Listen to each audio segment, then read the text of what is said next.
नमस्कार, आप देख रहे हैं पब्लिक टाइम्स पूर्वांचल। मैं हूं हेमा। आइए जानते हैं देवरिया की खास खबरों को विस्तार से। लखनऊ के केडी बाबू स्पोर्ट स्टेडियम में उत्तर प्रदेश ताइक्वांडो एसोसिएशन द्वारा आयोजित खेलो इंडिया वुमेन लीग में देवरिया की प्रतिभागी खिलाड़ी तनु वर्मा ने शानदार प्रदर्शन किया। उन्होंने जूनियर अंडर 68 किलोग्राम भार में स्वर्ण पदक अपने नाम किया। समारोह के दौरान महासचिव राजकुमार ने उन्हें स्वर्ण पदक प्रदान किया और उनके उत्कृष्ट प्रदर्शन की सराहना की। तनु की इस सफलता पर जिला क्रीड़ा अधिकारी अनुराग श्रीवास्तव, जिला ताइक्वांडो संघ के अध्यक्ष संजय कनोडिया, प्रशिक्षक गिरीश सिंह, अवधेश सिंह, लालू सिंह यादव और कुंदन मणि ने खुशी व्यक्त करते हुए भविष्य में और बेहतर प्रदर्शन की शुभकामनाएं दी। भटनी और भरथुआ मार्ग पर रात एक दर्दनाक सड़क हादसा हो गया। सामने आए टेम्पो को बचाने के प्रयास में अचानक ब्रेक लेने से बोलेरो अनियंत्रित होकर पलट गई। हादसे में बोलेरो चला रहे सतीश राजभर गंभीर रूप से घायल हो गए। परिजन उन्हें इलाज के लिए मेडिकल कॉलेज ले जा रहे थे, लेकिन रास्ते में ही उनकी मौत हो गई। सूचना मिलते ही पुलिस ने शव को कब्जे में लेकर पोस्टमार्टम के लिए भेज दिया। लार थाना क्षेत्र के ककरौली निवासी सतीश राजभर अपने 3 भाइयों में से सबसे छोटे थे। रात लगभग 8 बजे वह बोलेरो लेकर भटनी भरथुआ मार्ग से गुजर रहे थे। जैसे ही वह मुजरी मोड़ के पास पहुंचे, सामने से आ रहे टेम्पो को देखकर उन्होंने ब्रेक लगाया, जिससे वाहन नियंत्रण खो बैठा और पलट गया। मौत की खबर मिलते ही परिजनों में कोहराम मच गया और घर में चीख पुकार गूंजने लगी। पुलिस पोस्टमार्टम के बाद शव परिजनों को सौंप चुकी है। बैतालपुर में देर रात एक दर्दनाक हादसे में विद्युत विभाग के लाइनमैन की जान चली गई। गोरखपुर के चौरी चौरा थाना क्षेत्र के चौरा निवासी सत्यनारायण बैतालपुर विद्युत उपकेंद्र पर लाइनमैन के रूप में कार्यरत थे और वहीं कमरे पर रहते थे। रात लगभग 10 बजे वह होटल से खाना खाकर अपने कमरे की ओर लौट रहे थे। इसी दौरान किसी अज्ञात वाहन ने उन्हें जोरदार टक्कर मार दी, जिससे उनकी मौके पर ही मौत हो गई। आसपास मौजूद लोगों ने तुरंत इसकी जानकारी गौरी बाजार थाना क्षेत्र के बैतालपुर चौकी प्रभारी को दी। पुलिस ने शव को कब्जे में लेकर आगे की कार्रवाई शुरू कर दी है। हादसे की खबर मिलते ही सत्यनारायण की पत्नी पुष्पा देवी, बेटा लक्की और बेटी निक्कू बैतालपुर पहुंच गए, जहां उनका रो रो कर बुरा हाल था। मुरवड़ी थाना क्षेत्र के एक दरोगा द्वारा विवेचना के नाम पर रुपए मांगने का मामला अब सीधे कृषि मंत्री सूर्य प्रताप शाही तक पहुंच गया है। आरोपों पर गंभीरता दिखाते हुए मंत्री ने संबंधित दरोगा को कड़ी फटकार लगाई और मामले की पूरी जानकारी ली। सदर कोतवाली क्षेत्र के एक गांव के व्यक्ति की ट्रैक्टर टारी से मरुआडी क्षेत्र के जंगल बेलवा चौराहा के पास एक बाइक की टक्कर हो गई थी। बाइक सवार गौरी बाजार थाना क्षेत्र के एक गांव का रहने वाला था। हादसे में किसी को गंभीर चोटें नहीं आई थी। पुलिस ने आवश्यक कार्रवाई के बाद कुछ दिनों में ट्रैक्टर को थाने से छोड़ दिया था। आरोप है कि मामले में विवेचक दरोगा ने पीड़ित से सहयोग के नाम पर 20,000 रुपए की मांग की और लगातार दबाव बनाता रहा। 4 दिन पहले इसी बात को लेकर दरोगा और पीड़ित के बीच तीखी नोकझोंक भी हुई। मामला सुर्खियों में आने के बाद अब उच्च अधिकारियों द्वारा जांच की तैयारी की जा रही है। देवरिया शहर में सड़कों के किनारे फैले और जगह जगह डंप किए गए कूड़े से अब नगरवासियों को जल्द ही राहत मिलने वाली है। नगरपालिका प्रशासन ने कूड़ा निस्तारण को व्यवस्थित कराने के लिए नई कार्ययोजना तैयार की है।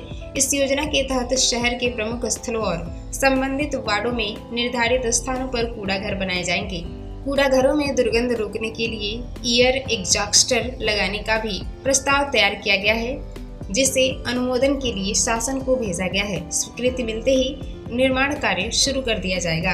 अब तक शहर के विभिन्न वार्डों से निकले कूड़े को सफाई कर्मी खुले कूड़ा पॉइंट पर जमा कर देते थे, जिसे बाद में जेसीबी और वाहनों से उठवाया जाता था। कई बार इन पॉइंटों पर जमा कूड़ा जानवरों द्वारा फैलाया जाता था, जिससे लोगों को भारी परेशानी और दुर्गंध का सामना करना पड़ता था। नई व्यवस्था लागू होने के बाद यह समस्या काफी हद तक खत्म होने की उम्मीद है। तरकुलवा क्षेत्र के 11 युवकों से नौकरी दिलाने का झांसा देकर 64 लाख रुपए की ठगी करने के मामले में पीड़ित ने एसपी से मुलाकात कर आरोपियों के खिलाफ कड़ी कार्रवाई की मांग की है। पीड़ितों का कहना है कि ठगी करने वाले दोनों भाइयों का नेटवर्क काफी बड़ा है और वे तरकुलवा ही नहीं बल्कि आसपास के क्षेत्रों तथा बिहार के युवाओं को भी अपना शिकार बना चुके हैं। इनमें से एक आरोपी त्रिपुरा में कांस्टेबल के पद पर तैनात है। पीड़ितों की बात सुनने के बाद सीओ को जांच कर आवश्यक कार्रवाई करने के निर्देश दिए गए। इससे पहले भी पीड़ित युवक इस संबंध में सीओ को आवेदन दे चुके हैं। बरहज के तहसील परिसर में 3 दिन पूर्व हुई बहस के मामले में स्थानीय पुलिस ने पूर्व पालिका अध्यक्ष अजित जायसवाल के खिलाफ सरकारी कार्य में बाधा डालने सहित अन्य धाराओं में मुकदमा दर्ज किया है। इस कार्रवाई से उनके समर्थकों में नाराजगी देखी जा रही है। बता दें कि नायब तहसीलदार रविंद्र मौर्य और पूर्व पालिका अध्यक्ष अजित जायसवाल के बीच किसी मुद्दे को लेकर तीखी बहस हो गई थी। तेज आवाज सुनकर आसपास के लोग भी मौके पर पहुंच गए। बहस के दौरान अजित जायसवाल नायब तहसीलदार पर भ्रष्टाचार के आरोप लगा रहे थे। मामले के पीछे की पृष्ठभूमि में बताया जा रहा है कि बेलडाड और बारा दीक्षित मार्ग पर अजित जायसवाल का एक ईंट भट्टा है जो लगभग 1 वर्ष से बंद है। उन्होंने अकृषि भूमि को कृषि भूमि घोषित कराने के लिए आवेदन दिए थे। लेखपाल और कानूनगो द्वारा रिपोर्ट लगा दी गई थी, जबकि नायब तहसीलदार की रिपोर्ट लंबित थी। इंस्पेक्टर राहुल सिंह ने बताया कि नायब तहसीलदार की तहरीर पर पूर्व पालिका अध्यक्ष के विरुद्ध मुकदमा दर्ज कर लिया गया है। लाड़ क्षेत्र के एक गांव की 13 वर्षीय किशोरी को एक युवक फिर दूसरी बार भगा ले गया है, जिससे परिजन दहशत और चिंता में हैं। कुछ महीने पहले भी इसी युवक ने किशोरी को बहला फुसलाकर भगाया था, जिसके मामले में पुलिस ने प्राथमिकी दर्ज कर आरोपी को जेल भेजा था। अब दोबारा घटना होने पर पुलिस ने किशोरी की मां की शिकायत पर नया केस दर्ज कर लिया है। जानकारी के अनुसार बरहज थाना क्षेत्र के एक गांव का युवक 27 नवंबर को किशोरी को फिर से लेकर फरार हो गया। पीड़ित मां का कहना है कि पहली घटना में आरोपी अंकित राजभर निवासी नदुआ छापर को पुलिस ने अपहरण के मामले में जेल भेजा था, लेकिन जेल से छूटने के बाद उसने दोबारा वही हरकत दोहराई और बेटी को लेकर चला गया। सीओ सलेमपुर मनोज कुमार ने बताया कि शिकायत के आधार पर मुकदमा दर्ज कर लिया गया है। पुलिस टीम किशोरी की तलाश में सक्रिय है और आरोपी की गिरफ्तारी के प्रयास तेज कर दिए गए हैं। लारनगर के रामलीला मैदान और मजार से संबंधित भूमि विवाद को लेकर एसडीएम के निर्देश पर राजस्व विभाग की टीम ने दोनों पक्षों की मौजूदगी में पैमाइश की। मापी के बाद रामलीला मैदान की भूमि का चिन्हांकन तय कर दिया गया, जिसके बाद अब कमेटी अपने प्रस्तावित स्थान पर गेट का निर्माण करा सकेगी। नगर के कोयरी टोला वार्ड स्थित रामलीला मैदान में 4 दीवारी बनी हुई है, जिसके ठीक बगल में एक मजार स्थित है। रामलीला कमेटी मैदान की 4 दीवारी में गेट लगाने की तैयारी कर रही थी। इसी दौरान मजार पक्ष ने आपत्ति उठाई। कमेटी का दावा था कि भूमि रामलीला मैदान की है, जबकि मजार के खादिम का कहना है कि मजार की जमीन मानक से कम है और गेट लगने से समस्या उत्पन्न हो सकती है। यह मामला गोपनीय विभाग की रिपोर्ट के बाद अधिकारियों के संज्ञान में आया। उन्होंने भूमि की पैमाइश करवाने का निर्देश दिया। इसके बाद राजस्व विभाग की टीम मौके पर पहुंची और दोनों पक्षों की मौजूदगी में पैमाइश की प्रक्रिया पूरी की गई। घंटों चली मापी के बाद टीम ने रामलीला मैदान की भूमि का अंतिम चिन्हांकन तय कर कमेटी को अवगत करा दिया। एसडीएम दिशा श्रीवास्तव ने पुष्टि की कि पैमाइश के बाद भूमि स्पष्ट रूप से निर्धारित हो गई है और अब रामलीला कमेटी स्वतंत्र रूप से निर्माण कार्य कर सकेगी। लार में एसआईआर को लेकर ग्रामीणों में जागरूकता बढ़ाने के उद्देश्य से लार ब्लॉक के प्राथमिक विद्यालय रोपन छपरा के शिक्षक और शिक्षिकाओं ने विशेष अभियान की शुरुआत की है। ब्लॉक मंत्री एवं शिक्षक मोहम्मद आफ्ताब प्रतिदिन गांव-गांव जाकर लोगों को एसआईआर की प्रक्रिया और उसकी आवश्यकता के बारे में समझा रहे हैं। इस प्रयास में शिक्षकों के साथ साथ ग्रामीण भी सक्रिय सहयोग कर रहे हैं।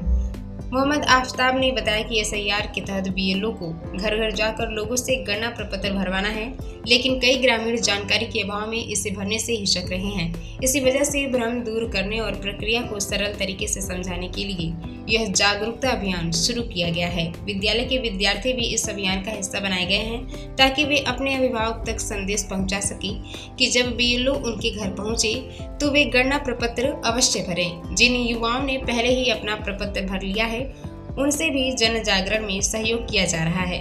डुगी और लाउडस्पीकर के माध्यम से लगातार संदेश प्रसारित किए जा रहे हैं ताकि गांव का हर व्यक्ति एसआईआर से संबंधित जानकारी समझ सके और समय पर अपना प्रपत्र भर सके।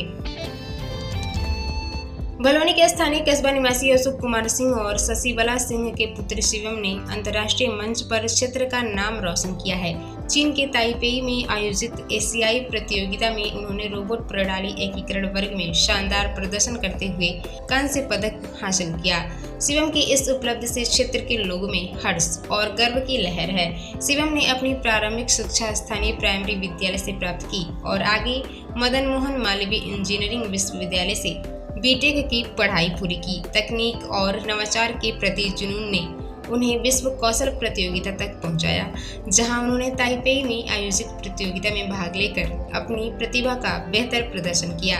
उनकी सफलता से न सिर्फ परिवार बल्कि पूरे क्षेत्र का मनोबल बढ़ा है। ग्रामीणों और परिचितों ने शिवम की उज्जवल भविष्य की शुभकामनाएं दी हैं। देवरिया में साड़ी और जेवर को लेकर हुए विवाद ने एक विवाह समारोह को बवाल में बदल दिया। शाम को बरहज के गौरा में आयोजित शादी में वर व वधू पक्ष के बीच कहासुनी इतनी बढ़ गई कि हाथापाई तक की नौबत आ गई। सूचना मिलने पर पुलिस मौके पर पहुंची और दूल्हे सहित कई बारातियों को थाने ले गई। भरटोला वार्ड के निवासी एक व्यक्ति ने अपनी भांजी की शादी गौरा में तय की थी। इमामबाड़ा चौराहे पर बारात पहुंचने के बाद द्वार पूजा और विवाह की रस्में चल रही थी। इसी दौरान दुल्हन की माथ ढकने की रस्म की तैयारी हो रही थी। कुछ महिलाएं लाए गए साड़ी और जेवर कम होने को लेकर आपस में बातें करने लगी। उधर बारातियों ने खाने के इंतजाम पर तंज कस दिए। बात बढ़ते बढ़ते दोनों पक्षों के बीच तीखी नोक-झोंक और फिर मारपीट में बदल गई, जिससे समारोह में भगदड़ की स्थिति बन गई। घटना की खबर मिलते ही पुलिस मौके पर पहुंची और स्थिति को शांत कराया। दूल्हे और कुछ बारातियों को थाने लाया गया। सुबह दोनों पक्षों के गणमान्य लोगों की मौजूदगी में करीब 1 घंटे तक पंचायत चली, जिसके बाद सुलह समझौता हो गया। कुल मिलाकर बातचीत के बाद दुल्हन की विदाई पर सहमति बन गई और उसकी तिथि भी निर्धारित कर दी गई।